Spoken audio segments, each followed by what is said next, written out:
Halo pemirsa, apa kabar Anda? Senang sekali rasanya saya Jenny Tan bisa selalu menemani akhir pekan Anda dengan berbagai liputan menarik pastinya dari dunia kita, dunia wanita. Di mana lagi kalau bukan di Jendela.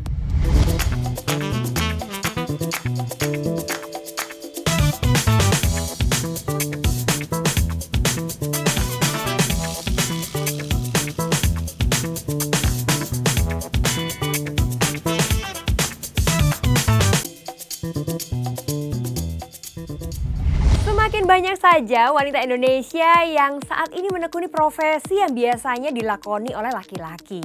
Sebuah profesi yang lazimnya menuntut ketegasan seperti tanggung jawab yang besar. Seperti profesi yang ditekuni oleh wanita cantik yang satu ini, Ratna Rahayu. Apa sebenarnya profesi wanita cantik ini? Berikut liputannya.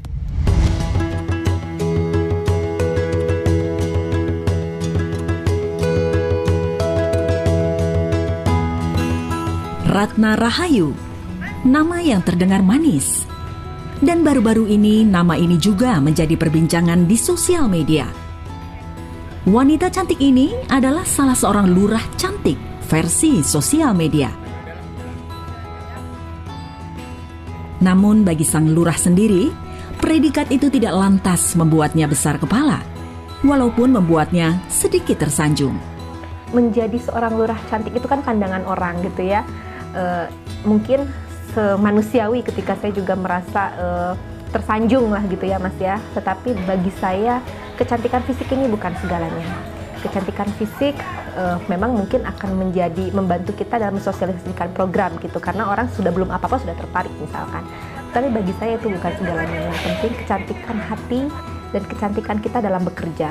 Yang dimaksud kecantikan dalam bekerja adalah bagaimana caranya kita bisa mensosialisasikan atau menyampaikan pesan atau merubah pola hidup dan pola pikir masyarakat menjadi lebih baik. Anak-anak yang saya ada yang tahu saya siapa? Coba ya. Dia jadi itu maksudnya kelurahan apa? Itu mah kecamatan. Bagi Ratna Rahayu, menjadi lurah bukanlah pilihan, melainkan jenjang karir yang memang ia raih karena prestasi kerjanya. Menjadi lurah bukanlah sebuah pilihan. Menjadi lurah merupakan jenjang karir. Saya menjadi lurah ditunjuk oleh Wali Kota Bandung sebelum Bapak Ridwan Kamil gitu ya, pada Agustus 2013. Ini merupakan fase yang keberapa dari kehidupan saya. Sebelumnya saya menjabat menjadi sekretaris lurah selama 6,5 tahun di Kelurahan Cisaranten Kidul, Kecamatan Gedebage.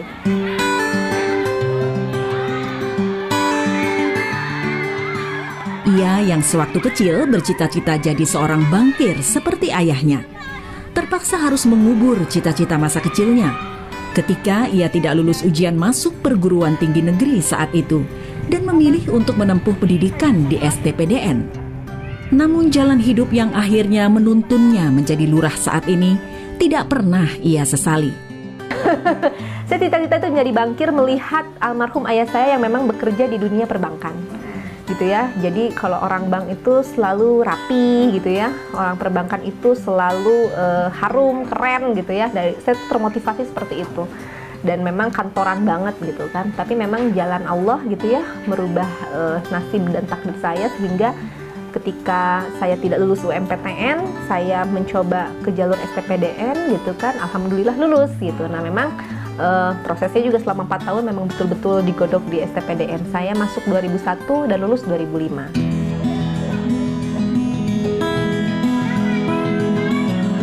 Walaupun profesi yang ditekuninya saat ini bukanlah profesi yang lazim dilakoni oleh kaum wanita, karena menuntut ketegasan dalam menjalankan setiap tugas yang diemban, bukan berarti Ratna Rahayu tidak bisa melakukannya.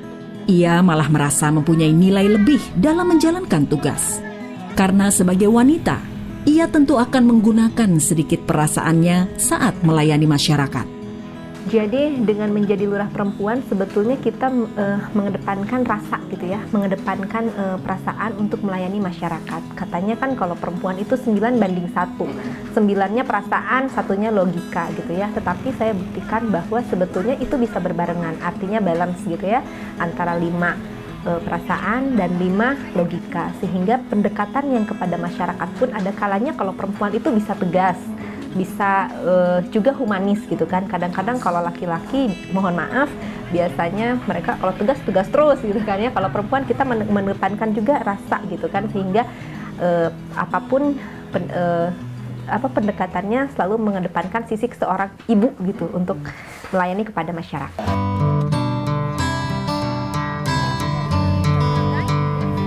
Meski terkadang ia pun akan bertindak tegas bila masyarakat yang dipimpinnya tidak mematuhi aturan yang sudah dibuat.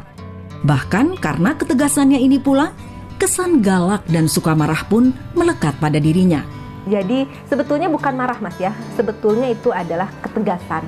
Memang pemerintah sekarang harus tegas. Kenapa? Karena permasalahan yang ada mengutip pernyataan Pak Wali Kota bahwa permasalahan seperti bola salju semakin besar itu karena adanya pembiaran di bawah. Masyarakat tentunya saya akan membuat satu bentuk-bentuk pendekatan yang humanis dulu. Dikasih tahu sekali, 2 kali, sampai ke 3 kali tidak ada tanggapan, tidak ada perubahan, tentunya kita harus memperlihatkan sisi tegasnya. Hanya kadang-kadang orang selalu menyamakan antara ketegasan dengan marah-marah begitu kan ya. Cuman bagi saya memang itu harus diperlukan. Karena kalau nggak tegas, pemerintah tidak akan pernah bisa mengatur rakyat. Bukankah rakyat yang harus diatur oleh pemerintah begitu kan ya?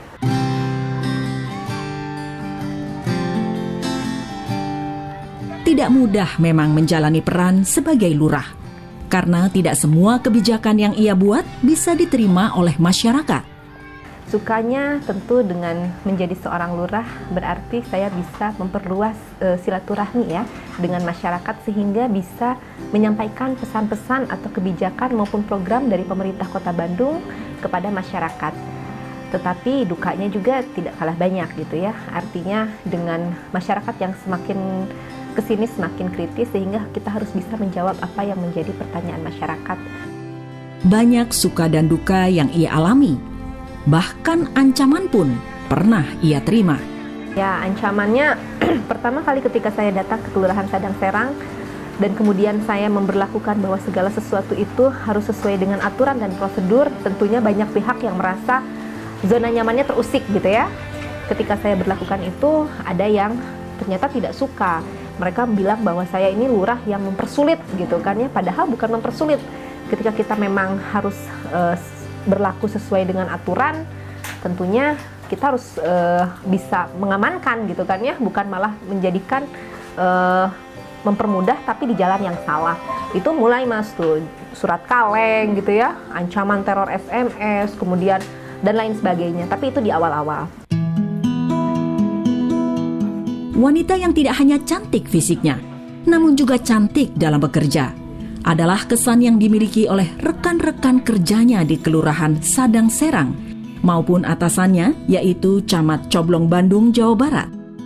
Ibu Lurah Sadang Serang, Ibu Ratna Rahayu, saya sangat bangga punya Ibu Lurah Sadang Serang ini karena beliau semenjak dilantik jadi lurah menunjukkan sebuah etos kerja ya yang sangat tinggi, inovasinya banyak.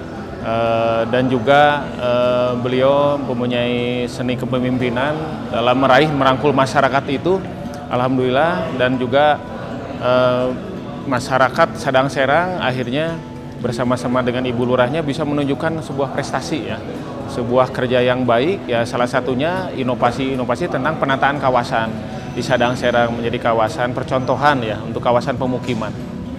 Mereka pun menaruh harapan besar pada sang lurah cantik ini. Semoga saja makin banyak wanita Indonesia yang bisa menginspirasi kaumnya bahwa pekerjaan apapun mampu dilakukan selama kita sungguh-sungguh melakukannya. Ya, harapannya beliau dalam hal karir lebih cepat ya, dalam hal karir juga, terutama walaupun karir setinggi apapun, saya harap beliau tidak berubah, tetap enak, ke anak buah enak, bijaksana. Ya kayak begitulah yang saya harapkan ke depan. Ya pemirsa, demikianlah profesi dari Lurah Cantik Ratna Rahayu. Kami harap Anda masih akan setia bersama kami karena setelah ini kami akan sajikan kepada Anda bagaimana serunya anak-anak yang sedang latihan untuk mempersiapkan operet Bobo. Tetaplah bersama kami.